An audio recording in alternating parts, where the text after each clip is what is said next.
Hello guys, welcome to another video. I wanted to do another little voiceover for this time lapse of Medusa. Just another reminder, you can always grab the quicker time lapses without a voiceover from the actual artwork posts. They are attached to the post as a little download at the bottom of the post, so those are always available to you if you want. But onto this piece. This is actually not the first drawing or sketch that I started of Medusa. I actually had started another one that was a little bit more like sad and emotional, but I decided for this one I kind of wanted to show her in a little bit more, I don't know. I just felt like it would match more if she was a little bit more like badass and empowered Medusa. She would match more with the other goddesses that I have so far, and I really like how she turned out, and I like seeing kind of badass looking Medusas. I think that it would be really cool to go back and do another artwork of Medusa that's kind of more sad, because her story is really sad. But for this piece I went with more empowered, sitting on top of the petrified corpses of heroes and soldiers and stuff who come to disturb her peace that she's trying to create in her life after a really shitty circumstance. So that's what I went with.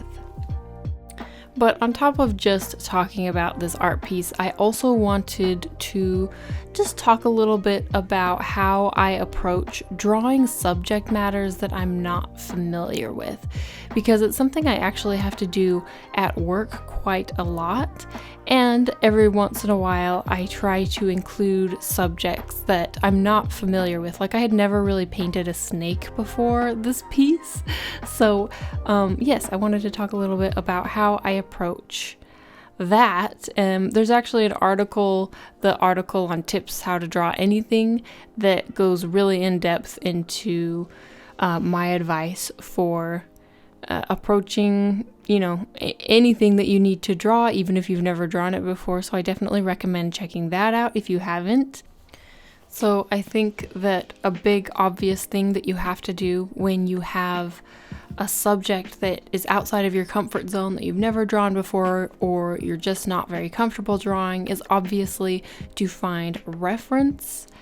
It's gonna be extremely important to your whole process to be looking at reference as much as possible for this new subject that you're drawing. I did a lot of Google searching for snakes and what snakes look like for this piece. Obviously, it was very important that the snakes looked, believable in this piece, especially when I add the larger snake later on in this piece. When you first find the reference that you are looking for, I recommend taking the time, even if it's just a few minutes, to really look at the reference. Study it with your eyes, let it kind of sink into your brain before you get distracted by trying to draw it, by trying to replicate it. It's very important to just observe. It's kind of how you can actually become a better artist. You can be studying to be a better artist without actually drawing, because a lot of the process is just observation. So even when you go out for a walk, even though you're not drawing, you could, if you're paying attention to everything around you and you're just kind of noticing things, you are studying to be a better artist. Even if you are not putting pen to paper or stylus to tablet right at that second, you are still improving as an artist by noticing the things around you and letting those visions kind of build in your mental library, and just letting them sink in and paying attention. So yes, point is, when you find the reference, take a few minutes to just look at it and notice the details and the overall shapes. And something that I learned a couple years ago about reference was the closer you keep your reference to what you are drawing, literal proximity, the easier it will be to transfer that knowledge from the reference onto your drawing. So basically, if I'm really uncomfortable with something, I try and bring my reference to be right next to my canvas so that my brain doesn't have to memorize so much between looking from the reference image to looking at my drawing. And the way you can challenge yourself once you start to get a little bit more comfortable looking at, a specific subject matter and using reference, you can start to challenge yourself by moving the reference further and further away. So maybe it's farther apart from your canvas, maybe it's on another monitor. But if you're really uncomfortable with something, or you just need to nail it, I definitely recommend bringing your reference to be as close as possible to what you are drawing. And one of the biggest misconceptions out there is that, or not even just misconception, outright lies that's out there, is that you shouldn't use reference because it's like cheating, which I think that idea is dying a little bit, so that's good. But just in case there's any of you out there who are afraid to use reference because you think it's cheating, don't even worry about it. Literally, that's how you gain the skills as an artist, and professional artists use reference all day, every day. Half of my job, I feel like, at work is looking up reference, really. So use reference. Don't be afraid of using reference. And if someone claims that you are cheating, then, well, don't listen to them because they don't know what they're talking about. Of course, if you are using reference from a photographer and you're copying it exactly, it is a good idea to credit the model, credit the photographer, especially if it's not a free, a free stock kind of image. But if it's someone's specific photography, that's their art too. So, I guess you can ask permission and give them some credit as well if you decide to post it elsewhere. But if it's just for study, then obviously there's no you don't have to do that if you're not posting it anywhere. But yeah, if you are, some of the best reference that I have found lately, my favorite website lately is called Pexels, Pexels, and it's a lot of really high quality photography. And I guess it's stock photography, but it's all copyright free.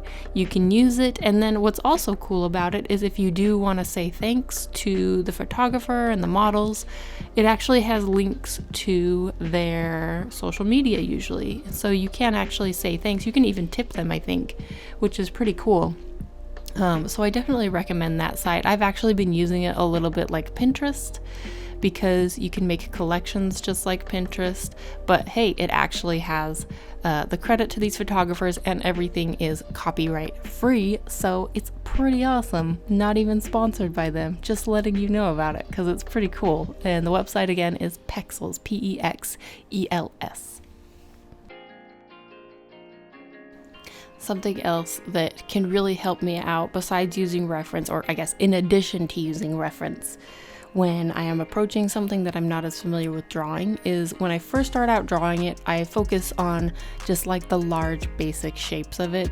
So earlier when I drew the snake, you may have noticed that I just kind of blocked in a big solid kind of curvy shape because I knew I needed its basic shape to flow with the composition, and then I went in and started adding more of the details later after I got the basic shape mocked in. And I do this all the time. I specifically like to use big solid colors to block in the silhouette, but there's lots of people who will break it down into cubes and cylinders and circles and that type of thing to really break something down into its basic forms to help yourself understand it, and it can be extremely helpful. In fact, to understand it, you may even want to try tracing over the reference with basic shapes that you see. just to kind of wrap your brain around it and figure out what's going on. It's kind of like a learning exercise. Is to take a reference, maybe it looks complicated to you, and so you just go over top of it and try and figure out, okay, what is this basic shape? Is it kind of like a cube or a circle? Oh, this is a cube here, this is a cylinder here. Oh, hey, this is just a sphere. That kind of thing. And it can help you kind of at least comprehend and understand something that is maybe you thought was really complicated. Something else that I think is important to keep in mind when you are drawing something you're not used to drawing is it's gonna probably take a little bit more time than you're used to, and that's okay. I know it can be frustrating when something takes more time than you expect. I mean, trust me, I understand. I get frustrated by that all the time. But it probably will, because your brain is trying to understand this new concept, this new thing.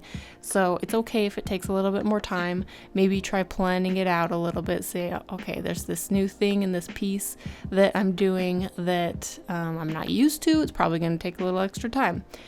And that's something that I like to do in especially my larger pieces. Is I like to incorporate elements into my artwork that I'm not as familiar with. So yeah, I draw lots of women, I draw lots of cute girls, I draw some cats, but when I want to learn how to draw something a little bit new, what I like to do is kind of mix it in to subject matters that I'm very comfortable with. That way I'm still learning and still doing what I love. So I kind of am like trying to get the best of both worlds by mixing in learning and study with this is like the stuff that I love drawing, if that makes sense. So yeah, like this one. I had never drawn a snake before. I've drawn women before. I'm doing this goddess series that I really like to do. So, hey, let's put in some, obviously we had to put in some snakes because it's Medusa, but this is just kind of an example of that where you mix in new subject matters with subject matters that you already enjoy drawing, and it makes the process really fun. Sure, it can be frustrating, but it's kind of tempered with the stuff that you really enjoy as well. So maybe try that out if you haven't really been doing that. If you've been only focused on studies, or if you've been only focused on drawing within your comfort zone, try kind of mixing them and see how it goes. And there's something that I've learned in just the past couple years, and that is that you really can draw anything. I mean, I used to think that there's certain stuff that I just cannot draw. Like, I will never be able to draw buildings, or I will never be able to draw cars, or, that kind of thing. And now I'm at the point where I have learned that, okay, actually, if I had to, and if I gathered the right reference, I could draw anything. And I think that is probably true for every artist. It will take longer to draw something you're unfamiliar with, and you'll need to look at lots and lots of reference to draw something you're unfamiliar with. But with the right tools and enough time, you really can draw anything. And so if you've been feeling stuck, or like maybe you can only draw one thing or one or two things and you wish you could draw more things, take it from someone who used to think the same, that you can draw anything if you want to. If you put your mind to it and you gather enough reference and you have enough time, you can do it. So if you want to give it a try, I hope this was a little bit encouraging for you, or maybe just entertaining, or maybe I just kept you company while you worked on stuff. But I hope you have a good rest of your day. Thank you so much for watching, and thank you so much for your support. Couldn't do this without you. And I will talk to you later. Bye!